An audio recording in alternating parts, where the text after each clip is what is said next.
प्रभूमध्ये आपणा सर्वांस सलाम, शालोम.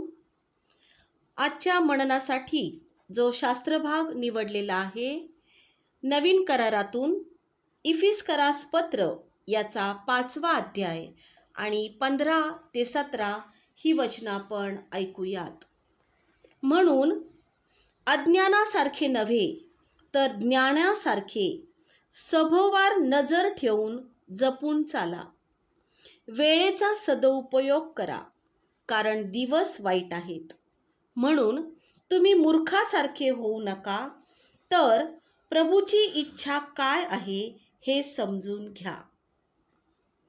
वाचलेली वचनं परमेश्वर आपल्या सर्वांसाठी आशीर्वादित करो.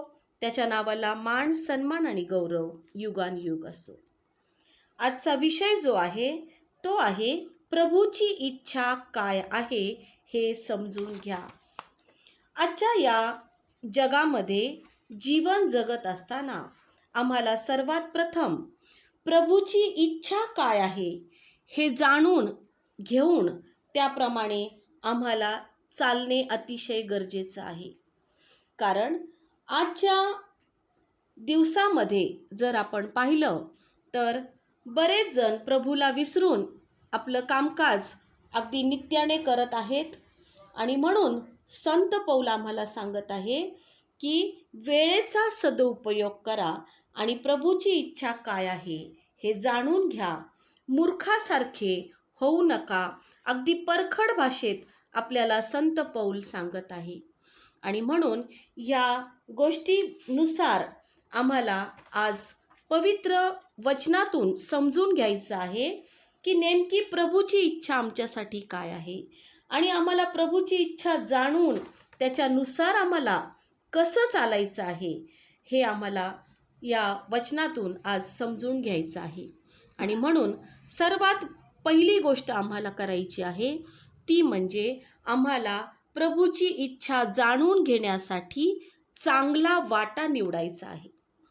जर आपण लूक शुभवर्तमान याचा 10वा अध्याय आणि 40 ते 42 ही वचनं जर आपण वाचली तर त्यामध्ये लिहिलेलं आहे, तेव्हा मार्थेला फार काम पडल्यामुळे तिची तारांबळ उडाली आणि ती पुढे येऊन म्हणाली, प्रभूजी, माझ्या बहिणीने माझ्या एकटीवर कामाचा भार टाकला आहे. याची आपल्याला पर्वा नाही काय? मला सहाय्य करावयास तिला सांगा. प्रभूने तिला उत्तर दिले, मार्थे मार्थे, तू पुष्कळ गोष्टींविषयी काळजी आणि दगदग करतेस, परंतु थोडक्या गोष्टींचे किंबहुना एकाच गोष्टीचे अगत्य आहे. मरियेने चांगला वाटा निवडून घेतला आहे आणि तो तिच्यापासून काढून घेतला जाणार नाही. प्रियांनो, आपण पाहतो की मार्था आणि मरिया ह्या दोघी लाजाराच्या बहिणी होत्या आणि प्रभू येशू त्यांच्या घरी गेला.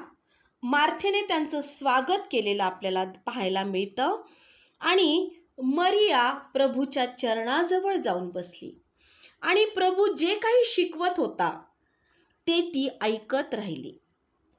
आणि मग मार्थेला एकटीला सर्व घरातलं काम पडल्यामुळे तिची कुरकुर सुरू झाली आणि मग ती प्रभूच्या जवळ येऊन म्हणाली, प्रभूजी, माझ्या बहिणीला मला मदत करायला सांगा. आणि तेव्हा प्रभू येशूने तिला म्हटले की मार्थे मार्थे, तू पुष्कळ गोष्टींविषयी काळजी आणि दगदग करतेस, परंतु मरियेने चांगला वाटा निवडून घेतलेला आहे. आज आम्हाला सुद्धा मरियेसारखा चांगला वाटा निवडून घ्यायचा आहे. आम्हाला प्रभूच्या चरणाजवळ बसायचं आहे.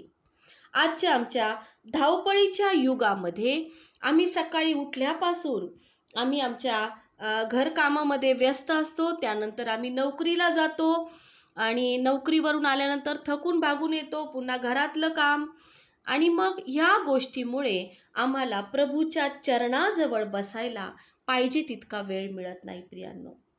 आणि म्हणून आम्ही मार्थेसारखी पुष्कळ दगदग करतो.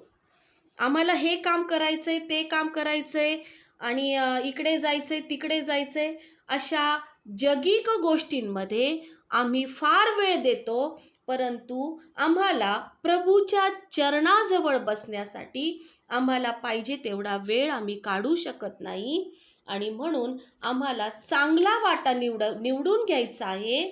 तो जो मरियेने निवडलेला होता तो वाटा आम्हाला निवडून घ्यायचा आहे. आज आम्ही मार्थेसारखी पुष्कळ दगदग करतो, काळजी करतो. आम्ही सकाळी उठून आमचे सर्व कामं करतो आणि ऑफिसला जाण्या अगोदर, कामाला निघण्या अगोदर आम्ही 2 शब्दाची प्रार्थना करतो आणि धावत पळत कामाच्या ठिकाणी वेळेत पोहोचतो आम्ही. परंतु तेच आम्ही रविवारी जाताना आम्हाला चर्चमध्ये जाण्यासाठी उशीर होतो. त्या ठिकाणी आम्ही धावत पळत जात नाहीत, कारण आम्ही चांगला वाटा निवडून घेतलेला नाही. आम्हाला चांगला वाटा निवडून घेण्यासाठी, आम्हाला प्रभूच्या चरणाजवळ बसण्यासाठी आम्हाला वेळ कमी आहे. आम्ही रात्री देखील थकून भागून घरी आल्यानंतर झोपी जाण्यापूर्वी अर्ध्या झोपेत आम्ही प्रार्थना करतो. कधी बायबल वाचायचं जमलं तर वाचतो, नाहीतर बायबल न वाचता फक्त प्रार्थना करून आम्ही आमच्या दैनंदिन जीवनामध्ये गुरफटून जातो. पण प्रभूची इच्छा ती आहे की प्रभू म्हणतो, चांगला वाटा तुम्ही, जो मरियेने चांगला वाटा निवडलेला आहे तो तुम्ही निवडून घ्या. आम्ही जगिक गोष्टीमध्ये गुरफटून न जाता आम्हाला प्रभूच्या जवळ एकांतात बसणं, त्याच्यासोबत आमचं हितगूज करणं, आमच्या अडीअडचणी, आमच्या समस्या प्रभूला सांगणं, हे एक अतिशय गरजेची गोष्ट आहे. आणि म्हणून पहिली गोष्ट आम्हाला करायची ती म्हणजे प्रभूच्या चरणाजवळ बसायचं आहे. हा मरियेने निवडलेला चांगला वाटा आम्हाला निवडून घ्यायचा आहे. दुसरी गोष्ट आम्हाला करायची आहे ती म्हणजे प्रभू येशू ख्रिस्ताच्या विश्वासात स्थिर राहायचं आहे आणि टिकून राहायचं आहे. प्रभू येशूला अल्पविश्वासू असा आम्हाला आवडत नाही, की आम्ही थोडासा विश्वास धरतो आणि मग तो विश्वास आमचा डळमळतो. हा असा अल्पविश्वास परमेश्वराला कधीच आवडत नाही. परमेश्वराला परिपूर्ण विश्वास आवडतो, की जो मोहरीच्या दाण्यासारखा आहे. आणि म्हणून तो आम्हाला म्हणतो की तुमचा विश्वास मोहरीच्या दाण्या एवढा असावा. जर प्रियांनो आपण पाहिला मोहरीचा दाणा, तर तो अतिशय लहान आहे आणि तो गोलाकार आहे. त्याला परिपूर्ण असा तो दाणा आहे आणि त्याला कुठेच छेद नाही किंवा त्याला कुठेच टिचलेला नसतो तो दाणा. तो पूर्ण गोलाकार असतो आणि तो परिपूर्ण असा असतो. म्हणून परमेश्वराला मोहरीच्या दाण्यासारखा परिपूर्ण असा विश्वास पाहिजे असतो. आणि म्हणून हा परिपूर्ण विश्वास ठेवण्यासाठी प्रभू आम्हाला सांगत आहे. जर आपण मार्क याचा 2रा अध्याय जर आपण पाहिला, तर त्यामध्ये एका पक्षघाती मनुष्याची गोष्ट आहे, की त्या पक्षघाती मनुष्याला चौघांनी उचलून येशूकडे आणलं आणि येशू एका घरामध्ये बसलेला होता आणि त्या ठिकाणी तो धार्मिक गोष्टी शिकवत होता.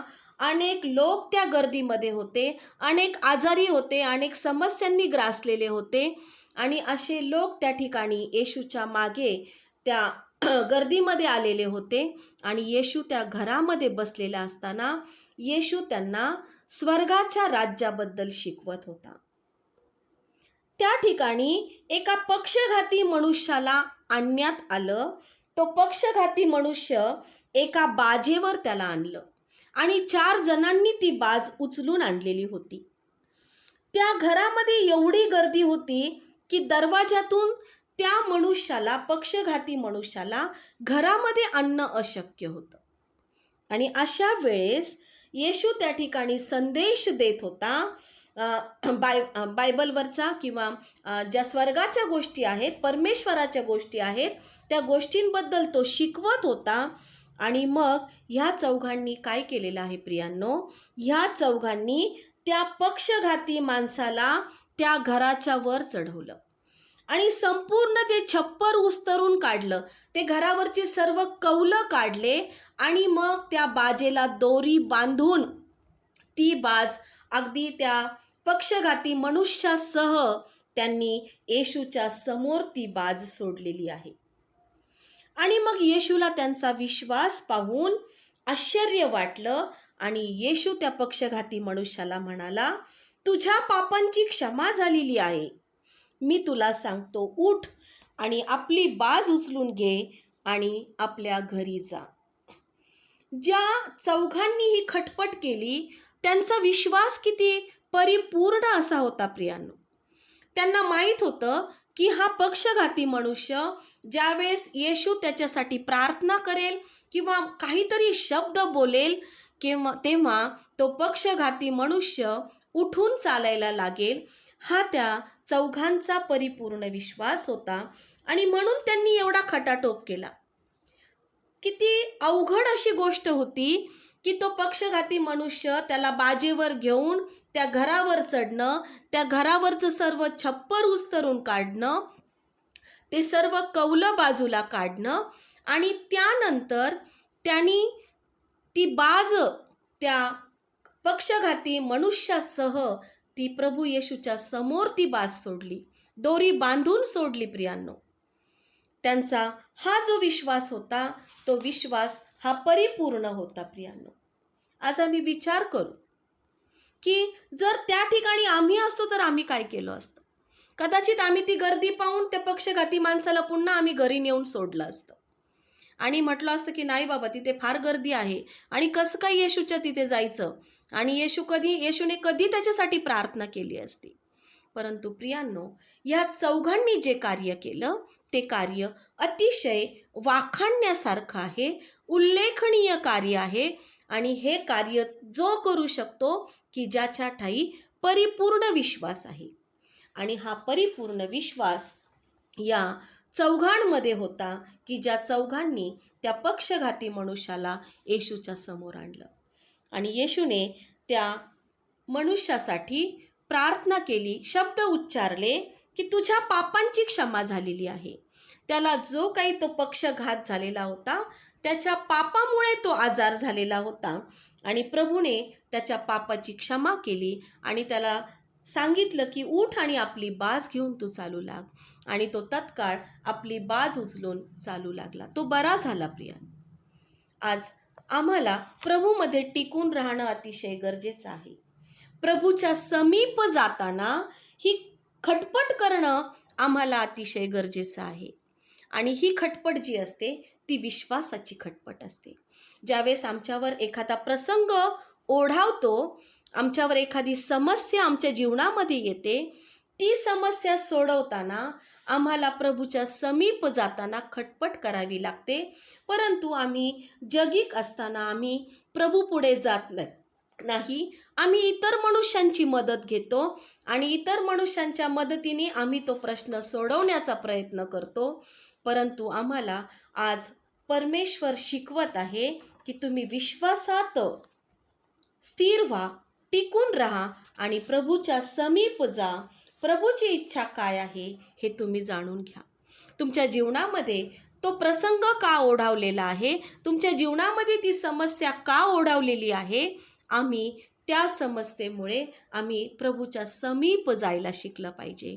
आणि म्हणून हीच प्रभूची इच्छा आहे की आम्ही त्याच्या अगदी समीप जावं आणि त्याच्यावर दृढ असा विश्वास आम्ही ठेवावा.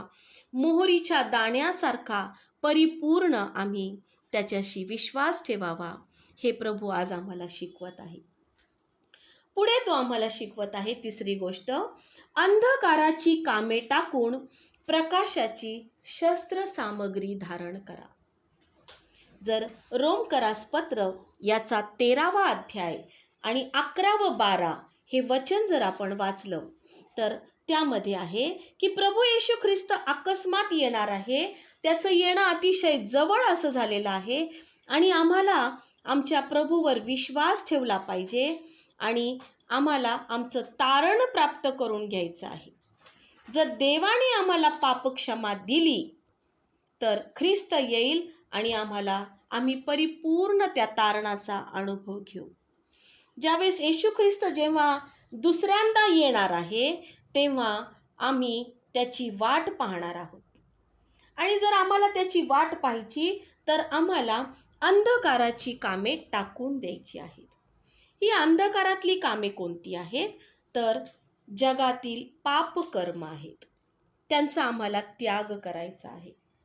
प्रभूच्या इच्छेप्रमाणे आम्हाला आमचं जीवन जगायचं आहे. प्रियांनो, देवाच्या वचनाप्रमाणे त्याच्या पवित्र आत्म्याच्या द्वारे आम्हाला जे काही कृपादानं दिलेले आहेत प्रभूने, ती पवित्र आत्म्याची कृपादानं आणि प्रकाशाची शस्त्र सामुग्री आम्हाला धारण करणं अतिशय गरजेचं आहे. आमचं आचरण पाहून आम्ही कुणाचीही निंदा करू नये किंवा आमच्या आचरणामध्ये कुणाच्याही बद्दल आम्ही कलह, मत्सर, द्वेष, तटफुटीचा आत्मा आमच्यामध्ये कार्य करू नये. आणि म्हणून आम्ही ही खबरदारी घेणं अतिशय गरजेचं आहे. आम्हाला अंधकाराची कामे टाकून द्यायची आहेत. त्यामध्ये ज्या काही वाईट गोष्टी आहेत त्या वाईट गोष्टी आम्हाला सोडून द्यायच्या आहेत. अपशब्द वापरणं, एकमेकांबद्दलचा असलेला द्वेष, आम्ही एकमेकांबद्दलचा असलेला आमचा हेवा, मत्सर, या सर्व गोष्टी आम्हाला सोडून द्यायच्या आहेत. अंधकाराची कामं आम्हाला टाकून द्यायचीत आणि प्रकाशाची शस्त्रसामुग्री आम्हाला धारण करायची आहे. की आमचं आचरण पाहून आम्हाला म्हटलं पाहिजे की खरोखर ही देवाची मुले आहेत, ही ख्रिस्ताची लेकरं आहेत आणि ख्रिस्ताचे सर्व गुण यांच्यामध्ये आहेत. म्हणून देवाच्या ठायी असलेली प्रीती आमच्या ठायी असणं अतिशय गरजेचं आहे. चौथी गोष्ट आपण पाहूयात की मागील गोष्टींकडे दुर्लक्ष करून आम्हाला पुढील गोष्टींकडे लक्ष लावायचं आहे. फिलिप्पियरास पत्र याचा 3रा अध्याय आणि 13 आणि 14 वचन त्यामध्ये सांगितलेलं आहे की आम्ही आमचा जुना स्वभाव सोडला पाहिजे. आम्हाला ख्रिस्तामध्ये एक नवीन स्वभाव धारण करायचा आहे. आमचं जुनं पाप, ज्या आमच्यामध्ये असलेल्या जुन्या वाईट सवयी की ज्या जात नाहीयेत, त्या सवयी आम्हाला सोडून एक नवीन स्वभाव आम्हाला धारण करायचा आहे. आमच्या जीवनामध्ये एक नवीनपणा आलेला पाहिजे. आणि म्हणून आम्हाला फिलिप्पियरास पत्रामध्ये संत पौल म्हणत आहे की प्रभूची इच्छा काय आहे की मागील गोष्टींकडे तुम्ही दुर्लक्ष करा आणि नवीन गोष्टी करायला परमेश्वर तुमच्यासाठी नवीन गोष्टी करायला समर्थ आहे. ज्या काही तुमच्या जीवनात वाईट गोष्टी घडलेल्या असतील त्या सर्व सोडून टाका, त्या सर्व सोडून द्या, विसरून जा तुम्ही.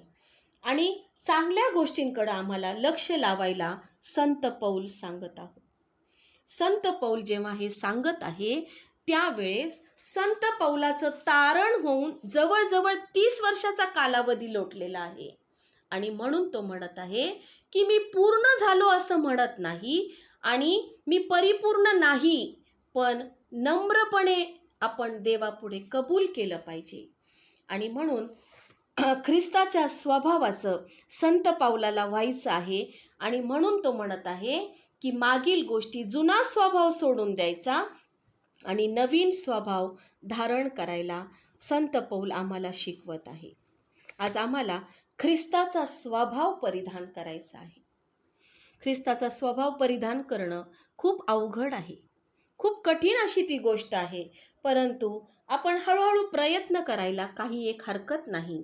जर संत पौल आम्हाला कळकळीने लिहित आहे की ख्रिस्ताचा स्वभाव परिधान करायचा आहे, तर आम्ही खरोखर हा ख्रिस्ताचा स्वभाव परिधान करण्यासाठी आम्ही आमची तयारी दाखवली पाहिजे. निश्चितच आम्हाला परमेश्वर त्यामध्ये सहाय्य पुरवेल. आणि शेवटची आणि 5वी जी गोष्ट आहे ती म्हणजे आपसात क्षमा करा. कलसेकरास पत्र याचा 3रा अध्याय आणि 13 वचन आम्हाला सांगत आहे की एकमेकाचे सहन करा आणि कोणाविरुद्ध कोणाचे गाऱ्हाणे असेल तर आपापसात क्षमा करा. प्रभूने तुम्हाला क्षमा केली तशी तुम्हीही क्षमा करा. जर प्रभू येशू ख्रिस्त आम्हाला क्षमा करतो तर आम्ही सुद्धा इतरांना क्षमा केली पाहिजे. आणि म्हणून आम्ही जी प्रभूची प्रार्थना म्हणतो त्या प्रभूच्या प्रार्थनेमध्ये आम्ही दररोज म्हणतो की जसे आम्ही आपल्या अपराध्यास क्षमा करतो तशी तू आमच्या अपराधांची क्षमा कर. जेव्हा आम्ही इतरांना क्षमा करतो तेव्हा प्रभू देखील आम्हाला क्षमा करतो. आणि म्हणून आम्हाला एकमेकांचं सहन करायचंय.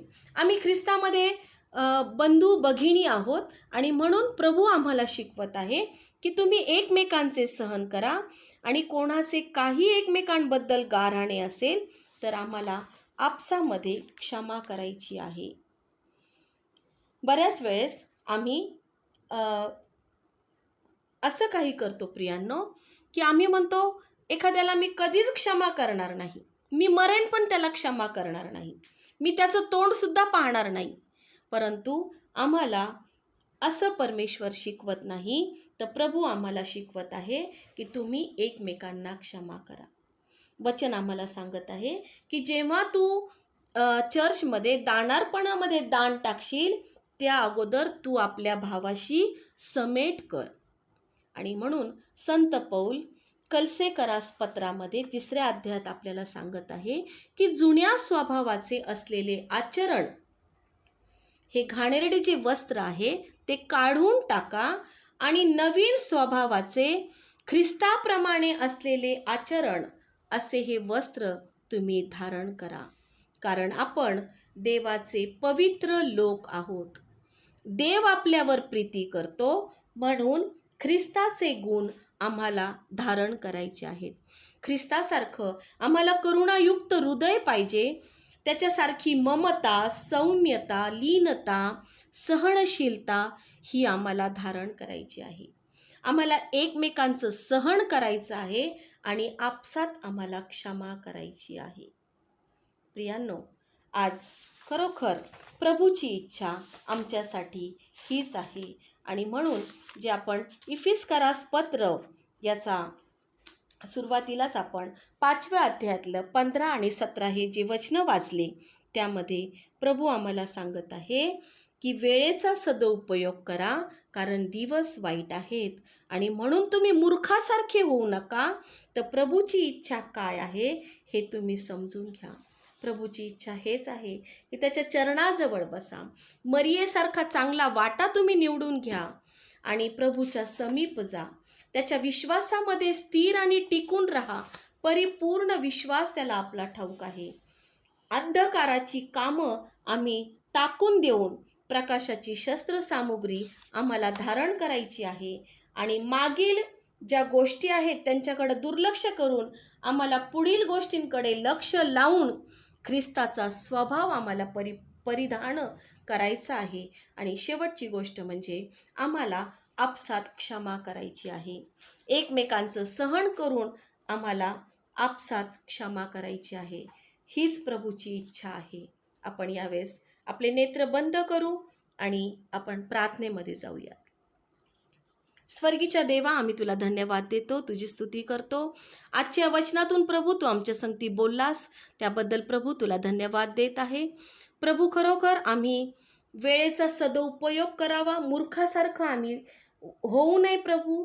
तर प्रभू, तुझी इच्छा काय आहे? प्रभूच्या इच्छेप्रमाणे आम्हाला चालण्यासाठी बाप्पा, ज्या गोष्टी आज 5 गोष्टी तू आम्हाला शिकवल्यास प्रभू, की मरियेसारखा चांगला वाटा प्रभू आम्ही निवडून तुझ्या चरणाजवळ बसावं. आमच्या ठाई परिपूर्ण विश्वास असा असावा प्रभू. सर्व अंधकाराची कामं आम्ही सोडून देऊन प्रकाशाची शस्त्र सामुग्री आम्ही धारण केली पाहिजे प्रभू. होय प्रभू, आम्ही तुझा स्वभाव परिधान केला पाहिजे. आणि बाप्पा, मागील गोष्टी आम्ही सोडून देऊन बाप्पा नवीन गोष्टीकडे आम्ही लक्ष लावावं. एकमेकांचं सहन करावं प्रभू. ती तुझी सहनशीलता प्रभू तू आम्हाला दे. तू जसं आम्हाला क्षमा करतोस प्रभू, त्याप्रमाणे आम्ही प्रभू आमच्या इतरांना देखील आम्ही क्षमा करावं, असं तू दयेने आणि कृपेने होऊ दे. होय प्रभू, तुझं वचन आमच्या प्रत्येकाच्या अंतःकरणात आज कार्य करू देत प्रभू. आणि तुझ्या इच्छेनुसार चालण्यास प्रभू तू आम्हा प्रत्येकाला सहाय्य पुरव. येशूच्या नावात ही प्रार्थना करते म्हणून पित्या तू ऐक. आमेन, आमेन.